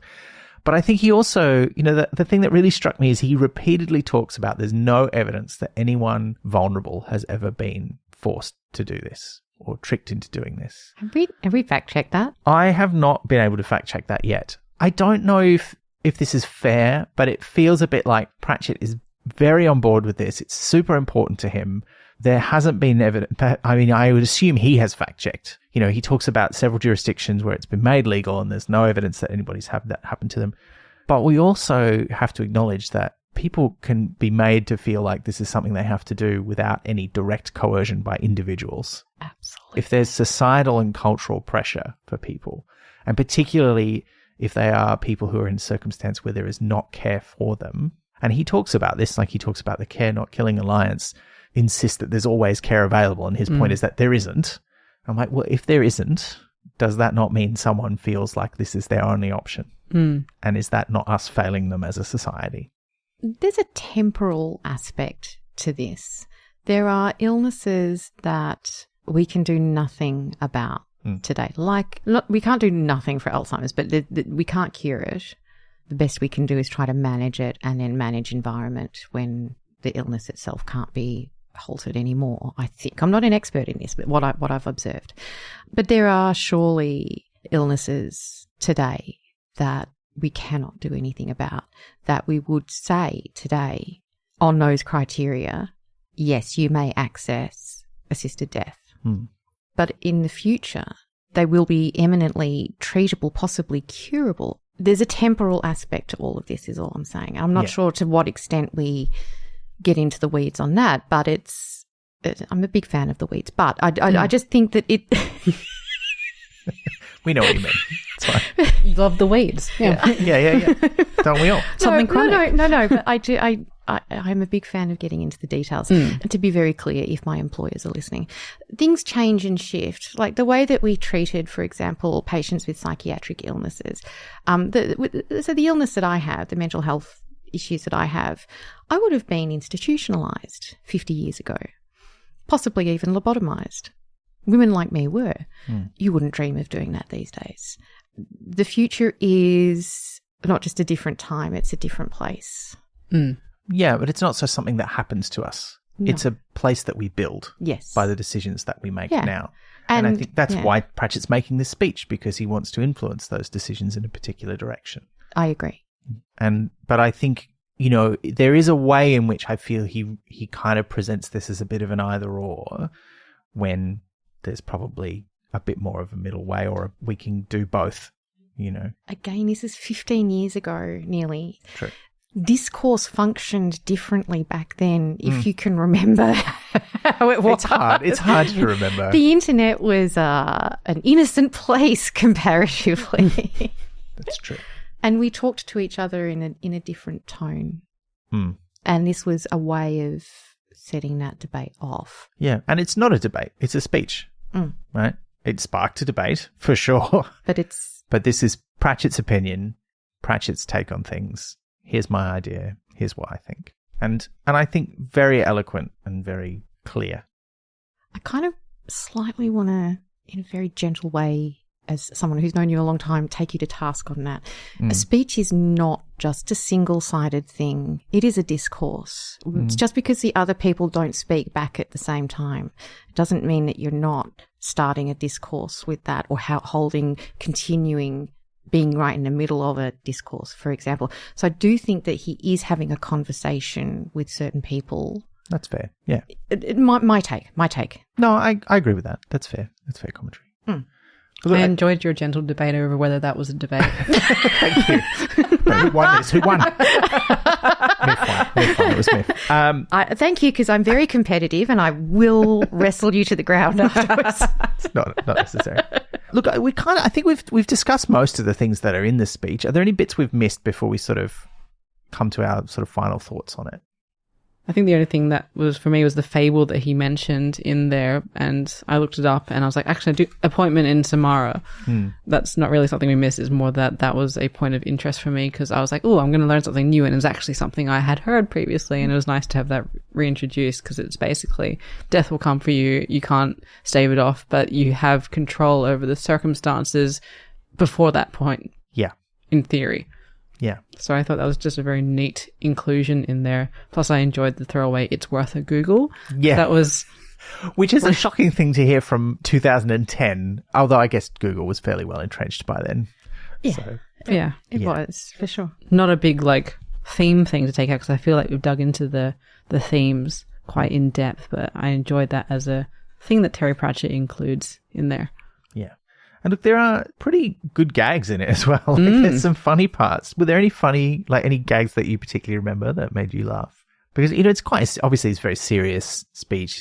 It's about some very heavy subjects, but it's Terry Pratchett and he's never going to not use comedy and humor to get through to people. It's almost a throwaway as well, but the comment at the start that death was something that made gerbils disappear or something like that. Oh, yeah, the hamster thing. Hamsters. That's right. So he's talking about his childhood understanding of what death was. Oh, it was the thing that happened to budgericars and hamsters. And I'd never had a hamster, but we certainly had budgies, and it did make me laugh. I had goldfish and guppies. That was my early childhood experience of death. Did your goldfish also jump out of the bowl?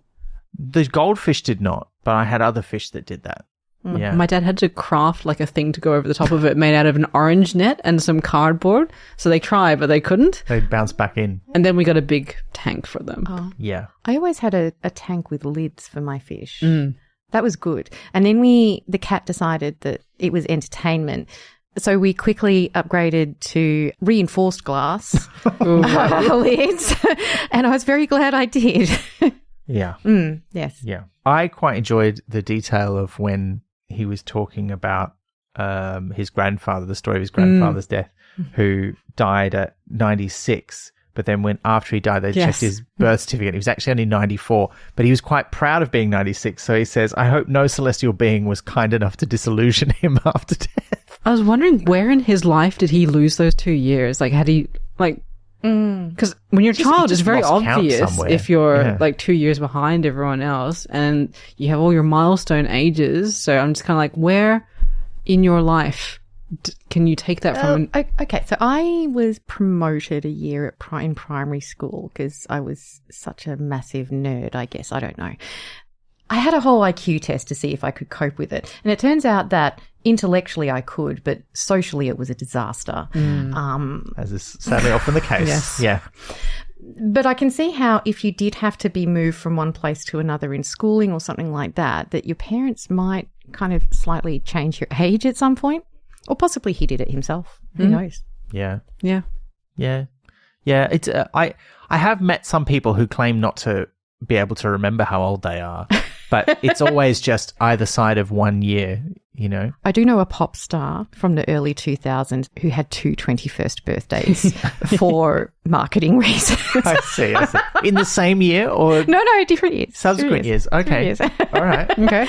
Yeah, that'd certainly make it a bit And unclear. hilariously, I then ran later in the funeral industry, would you believe, ran into and worked quite closely with a person who used to run merch for them back in the day. And I'm like, do you know such and such? And they're like, yeah, I ran merch. Yeah. Merch that's like, welcome to my 21st. No, merchandise. Merchandise. Oh, I meant like more like, is there 21st merchandise that's available for this person? Yeah. Are they having one this year? I haven't Just asked. a T-shirt with a key on it, you know. I haven't asked. I just think it'd be quite fun if their thing became having a 21st every year. I'm also interested in how we feel the legacy of this speech has lived on, because we're looking at it 15 years after it was broadcast, 10 years after it was last published in print, and whether we feel it still has the same impact now, or, I mean, obviously I've talked a bit about how I feel it reads a bit different to me now. One thing I didn't end up mentioning is Pratchett's other counter-argument for the boogeyman of the slippery slope, that assisted dying will lead to abuses and the culling of the elderly sick. This is a nightmare and only a nightmare, he said. This cannot be envisaged in any democracy unless we find ourselves under a tyranny. That is to say, a tyranny that is far more aggressive than the mild one currently operated by the Health and Safety Executive. To put this into context, 3 months after Pratchett gave this speech, David Cameron came to power, beginning 14 years of Conservative government in the UK. This is the period in which the National Health Service was gutted and public health services in the UK fell apart, and in which the cost of living has become a problem for so many. And then there's the political and economic reality in the United States. I can't help but wonder what he might have thought if he'd seen the world of 2025. But, you know, how do we feel about it as something that's clearly an artifact of very deeply held and important thoughts of Pratchett's own, and a conversation that he wanted to start, and which he did start, and we've seen that in the way that these laws have been continuously debated and introduced into the Parliament in the UK. In the UK, but Well, in Australia we have it in Victoria. We have it in every state and territory in Australia except for the Northern Territory. But the laws that we have here in all of our states and territories are actually very similar to what's currently being proposed in the UK, in that they're very limited in terms of their who they can be accessed by and under what circumstance. But they are very limited. But the point I would make is that people have accessed them. Yes, they have. Successfully and been able to use them. And the other point too is that the stories that you do start to get back from people's experiences indicate that they don't necessarily need to go through with using the medication that is provided. Knowing that they have the ability to do it is the important thing for people. Which is something that Pratchett talks about. You Exactly. know, if he knew he had the ability to end that life, He could whenever live every he felt moment. ready, he could live every moment. Which I think is a really positive message. There's this song that Crowded House did called All I Ask, and it's just a line in it, all I ask is to live each moment free from the last. And I get this big sense from Pratchett that that's all he really wanted. Is but he's so loaded down by trying to advocate for this, by trying to advocate just for the right to choose the manner in which he left us. And that was a huge burden. Because it felt like he also felt as if he was trying to carry everyone else that's on his trajectory with him, that he felt a requirement also to use his platform and his influence to do that. And I feel very bad about that. I'm very grateful that he did, because it has opened up pathways that would never be opened otherwise. But I feel there's always a guilt around the fact that he did feel that way. He's like a hero in the sense that he saw that this thing needed to happen, and so he picked up his sword and literally and he discusses his sword and how he's not allowed to use. That was the other funny thing. Oh yeah, a knight of the realm cannot carry his sword. Yeah. But he talks about this. He's literally picked up his sword and been like, someone's got to do it. Yeah. And that looks like it's me. Yeah. So this was my first time interacting with this. It feels depressingly relevant. Like doing the maths on that and figuring out that was 15 years and not that much, like huge changes have been made and there have been victories for people fighting the same battle he was, but it is slow going. And I think that the freshness of this, for lack of a better word, throws that into sharp relief. Yeah. I think it's notable that the legislation that has come in is always about the sort of least controversial applications. You know, it's like someone is definitely going to die and it's going to be soon. And I think, you know, like he says, when sort of personalizing it with those stories about the things that his own father said, you know, most people will be like, yeah, sure. But that's not the only case that he was advocating for. Because, like, overall, society advocates for quantity over quality and also won't back up with finance for or care the quality side of things. So it's an important discussion, and it's good that he kicked it off, and it's frustrating that it hasn't progressed as much as it should have. Yeah. And I think that there is that whole other dimension of who can access care and why, you know, what are the decisions behind that? And why can some people access care and others not? And while I don't necessarily think there's likely to be a slippery slope of assisted dying legislation because it's so difficult to get through, because it's so controversial, I do think that the message that it sends about what our priorities are as a culture are really important to consider as well. 100%. And the impact that that has on people. I think there's some part of the pushback against it is disappointingly to do with parties that have experienced unlimited levels of power and control, feeling that they are losing some of that and losing their ability to control the narrative and hence their ability to control the shape of society. I can't escape that feeling, because how does my death, if I do this in the full consciousness of someone who has a terminal disease and is going to die, with all the checks and balances that we Exactly. put in place by legislation that exists in all the versions that there are. How does that have any impact on another person? How? And it can only be that it changes the power balance in society. It means that the shape of how we think about our community shifts a tiny bit. But then you look at the pushback against things like same-sex marriage. How does one person's marriage affect you at all, whether they're a same-sex couple or not? It really doesn't. It just means, though, that the shape of the world as you knew it is a little bit different. And the thing is, the world was always that different shape. Yeah, it's just now there's an official recognition of it, and the official recognition no longer directly matches your own personal beliefs and preferences. And you no longer get to control people by forcing them to do things a way that you want them to do it. Like you can't say, well, if you're not going to get married to someone of the opposite sex, you just don't get to get married at all. Too bad. You don't get to do that anymore. Do you reckon it's similar to like how ableism is so ingrained in society? Like there's so many things that government could do to make society functional for people, like, but they don't. Or they have and then have taken it back, as has recently happened in Australia. Because you become less autistic over time. But I think perhaps something in this is the people who hold the power see themselves as the left behind, not the dying. They're not the ones they don't imagine themselves in that scenario. So you're coming at it from the perspective of, I would be hurt if I lost people that way. I mean, that could be too generous a reading, but it's the same as like, you're not in the scenario understanding what's being asked and what's needed. Yeah. You're seeing how it would affect you as someone left behind. As I said earlier, who is the death meant to be good for? Yeah.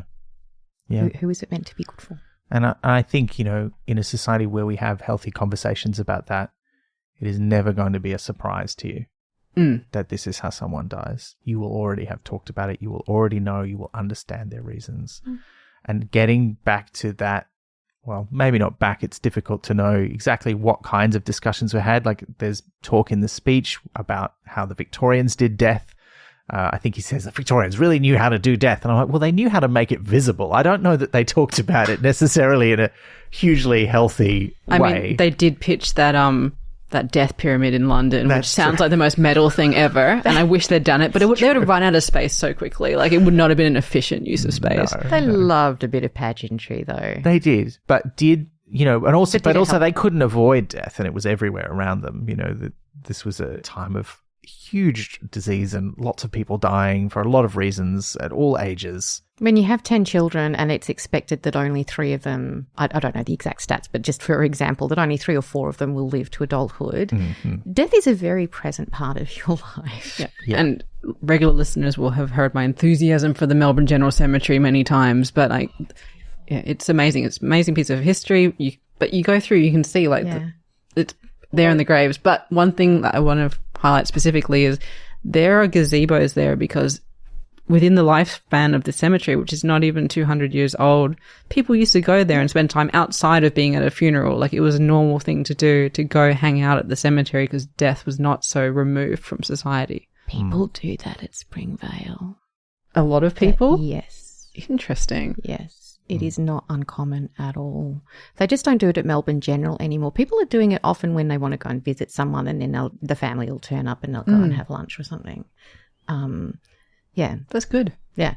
Yeah, it's very good. Yeah. They're beautiful, peaceful places, and you can learn about people who otherwise they don't have a mark on the world that's easy to find outside of their graves. Yeah.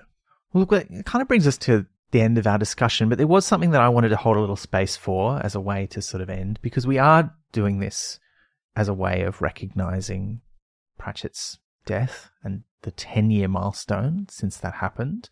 It's hard to believe it was that long ago. It was the event that in many ways led to the creation of this podcast, and for many people to be revisiting his work and really evaluating what it meant, not just his written work, but his work as an activist and as an outspoken person about all of the things that mattered to him as well. So, of course, we would like to say GNU Terry Pratchett and speak his name, as all of us who make podcasts about him do. But also, I just thought this might be a nice moment. If there's anyone else that you would like to give a GNU for, this would be a lovely moment to do that. Speak their name. I do have one. I lost the dearest of friends last year to a really terrible illness, and she had an impact on so many lives. It's impossible for me to even do a brief summary of it, but I think chiefly she was a mother and life partner to 2 amazing people. And she was the soul of a music community in Brisbane. She was one of my singing teachers. She was the person who always looked out for me and spent hours talking to me in the car after rehearsals, helping me try and sort out why I had trouble making friends. Spoiler alert, it was neurodivergence. And I can't, if you have canon events or canon anything in your life, I would call this a canon friendship. It was the one that defined me as a human being and helped me be better, if anyone has. And I would just like to say GNU Elspeth Sutherland. GNU Elspeth Sutherland. Is there anyone you would like to give a GNU to? I'll caveat this with I am not good at emotions or depicting them, and I always worry that if I go into too much detail, it sounds like I'm performing emotions, so I will keep it succinct, which is not an indication of how much I cared. So my good friend Kat Muscat has been gone for, I think, 10 years now. Like, I try not to think about the exact dates. She was editor at VoiceWorks before me, skilled writer, gone far too soon, meant a lot to so many people. And I don't think, like, people say this all the time, but I don't think a day has gone past where her influence hasn't made a mark on my life in some way. So GNU Kat Muscat. Yeah, GNU Kat Muscat. I'd echo that as well. And of course, to friends of the podcast who have lost GNU, Cal Wilson, GNU DJ Ian, who we talked about in a previous episode. And I'd like to add in Stella Young, who was an incredible influence on me, a joy to work with, an advocate, but also just one of the funniest people that you would ever meet, and is dearly missed by all of us who knew and worked with her and think about her every day. And of course, there's so many other people I could name as well, but let's keep it short. I'll just do those. I always wanted to meet Stella. My coffee name is Stella, partly in her honour. I think you would have got on well. I think I knew her well enough to say that for sure. And look, listener, if you have someone in your life who you miss, who's gone, remember that no one is truly dead while their name is still spoken. You've been listening to Pratchett, the monthly Terry Pratchett Book Club podcast with Pratchetters Elizabeth Flux, Ben McKenzie, that's me, and guest Myfanwy Coghill. Pratchett is produced and edited by me on the unceded country of the Wurundjeri Woiwurrung peoples of the Kulin Nation. Our music is by David Ashton. Special thanks this episode to Emma and all at Stupid Old Studios. We're on social media as Pratchett or Pratchett Podcast, and you can listen to past episodes and support the production of new ones via pratchettpodcast.com. Join the conversation for this episode using the hashtag Pratchett85. GNU, Terry Pratchett. Pratchett is brought to you by Splendid Chaps Productions. We make entertainment for your ears, like the Doctor Who podcast Splendid Chaps and time travel comedy series Night Terrace. To find out more, visit splendidchaps.com.